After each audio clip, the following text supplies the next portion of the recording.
Magnet hand shot में आपका स्वागत है।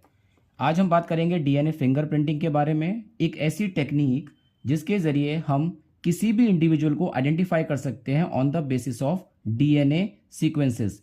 डीएनए सीक्वेंसेस में सबसे इंपॉर्टेंट चीज़ आती है न्यूक्लियोटाइड।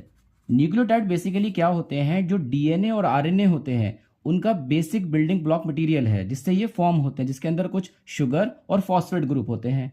डीएनए फिंगरप्रिंटिंग को डीएनए प्रोफाइलिंग या डीएनए टाइपिंग के नाम से भी जाना जाता है। अक्सर लोग कंफ्यूज हो जाते हैं कि डीएनए फिंगरप्रिंटिंग का मतलब है कि हाथ के फिंगरप्रिंट्स, हाथ के हैंड फिंगरप्रिंट्स अलग होता है, डीएनए फिंगरप्रिंट अलग होता है। डीएनए की पहचान की जाती है, इसीलिए जैसे हाथ से इंसान की पहचान की जाती थी डीएनए की पहचान के लिए, इसलिए वर्ड इस्तेमाल किया गया डीएनए फिंगरप्रिंटिंग। फर्स्ट टाइम जो हैंड फिंगरप्रिंट थे उसकी साइंस की आइडेंटिफिकेशन की जो खोज की थी तो उनका नाम था सर विलियम हर्सेल। अगर भारत की बात करें तो भारत में बाय चांस एक वेस्ट बंगाल में केस आया था, तो उसमें जलपाईगुड़ी में मर्डर केस में सबसे पहली बार भारत में ये टेक्निक इस्तेमाल की गई थी।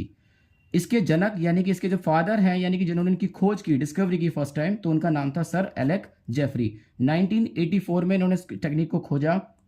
भारत की बात करें तो डॉक्टर वी के कश्यप और लालजी सिंह दो ऐसे डॉक्टर्स रहे जिन्होंने फर्स्ट टाइम हैदराबाद में इस टेक्निक का इस्तेमाल किया था।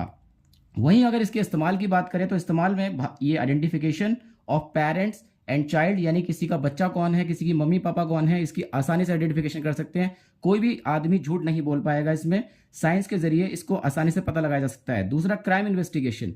कोई क्रिमिनल है तो उसके सैंपल के बेसिस पर हम आसानी से आइडेंटिफाई कर सकते हैं कि क्राइम किसने किया था।